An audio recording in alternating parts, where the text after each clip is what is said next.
Hello everybody, CBPY here again, and we're back at it with another armored fighting vehicle video in Call to Arms Gates of Hell Ostfront. This time, we'll be talking about the Panzer II.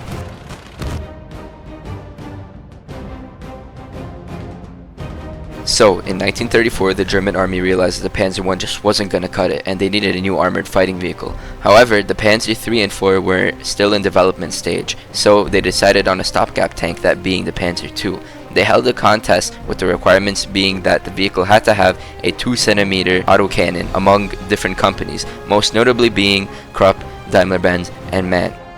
These three also stuck out the most to the German army, having very similar designs. However, Krupp's design was eventually turned down in favor of a combination of Daimler-Benz and MAN's design, which was ultimately outfitted with the KWK-30 cannon, which was a derivative of the Flak 30 anti-air gun, which was an anti-air gun that was used until the end of World War II. The Panzer II ended up seeing combat in the Balkans, Western Europe, the invasion of France, and many other theaters of battle, even the East Front. Eventually, the Panzer II was converted into a reconnaissance vehicle in the form of the Panzer II Luchs, or L. As stated before, the Panzer II has a numerous amount of variants. Of course, most of them are very akin to infantry fighting vehicles like the M2 and M3 Bradley or the Weasel 1A3, but one is a tank destroyer, and they can also be used for reconnaissance missions. So, for example, spotting enemy positions and all the other things like that. The first variant you unlock of the Panzer II is the Panzer II-C. Now, the Panzer II-C is the most basic variant.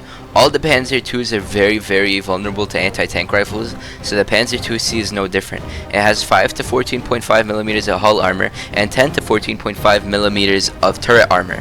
It has a 2cm KWK-30 cannon and an MG-34 Panzerluft as its primary machine gun. It's basically just an infantry fighting vehicle / reconnaissance vehicle. It's supposed to be helping infantry move up, and it's not really meant to be fighting other tanks. On top of this, the Panzer II runs out of ammo relatively quickly on its 2cm cannon, making you basically rely more on your machine gun unless you have either a resupplied truck or just another tank.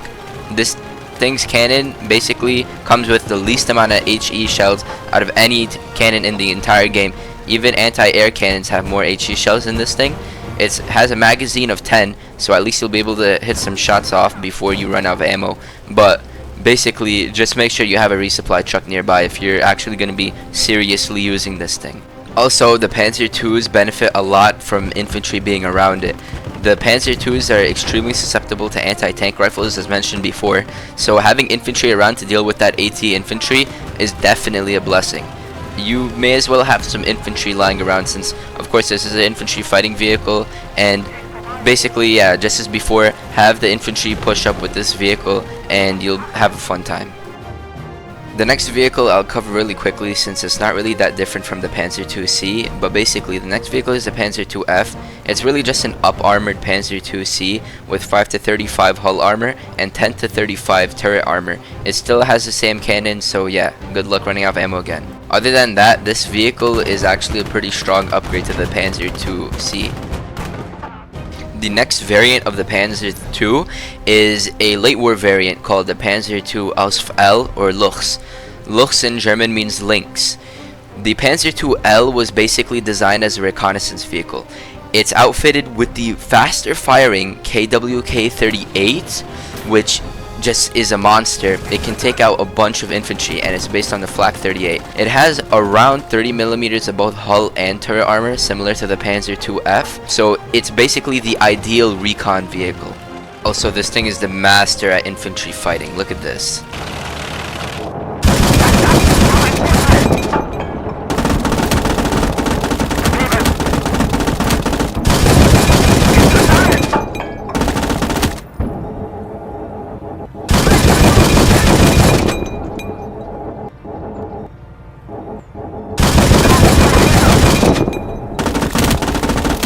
Other than that, the Panzer II-L is basically the ideal recon vehicle. It has more ammo, more HE shells, and it's the best in crowd control. I'd probably use this thing late war if you're actually going to be using a Panzer II instead of the Panzer II-F. Now, following the genius German philosophy of bigger tank equals bigger gun, Yes, this is a tank destroyer. Similar to the Panzer 1, the Panzer 2s have their own series of tank destroyers, mostly in the form of the Marder 2. Now this guy, unlike the Panzerjäger 1, has an actually good gun, the 7.5 centimeter Pak 40. Yes, this is literally the Pak 40 anti-tank cannon slapped onto a Panzer 2 chassis. On top of this, this thing has an MG34 to deal with more infantry. However, if that's not enough, this also has a high explosive shell. I believe this is one of the earliest 75mm cannons next to the BT7A that has a, you know, big splash radius. This is basically one of the earliest 75mm cannons you'll get. Also, did I mention that this thing is also able to take down tanks by the likes of the T-34 and the KV-1? So if you want to get on with that really quickly and not wait for the Panzer 4F2 with its 4 research points, then yeah, you're gonna want to get this thing. Now, weaknesses do include the fact that it's built on the Panzer 2's chassis, so the armor is absolutely garbage. You're gonna get penned by anti-tank rifles pretty quick, and on top of that, it's an open top vehicle. So yeah, if any infantry gets around the back of this tank, yeah, you're gonna be in for a surprise. Surprises in your whole entire tank crew is gonna be dead. So yeah, you might as well not bring this thing into urban environments, hence why I'm not bringing this thing into the village in this clip, because my tank crew is gonna get headshotted. But other than that, yeah, this vehicle is honestly a solid tank destroyer. Definitely better than Panzerjäger 1, even though Panzerjäger 1 is my beloved tank destroyer that I'll always love. And yeah, that's the whole entire Panzer 2 series. So if you guys like this video, please don't forget to leave a comment, a like, subscribe even, that's my favorite. And yeah, other than that, also join the Discord if you guys want to share your thoughts with like-minded people. You know, we might have some guys who play Call to Arms as well in that server. And other than that, yeah, I'll see you guys in the next video.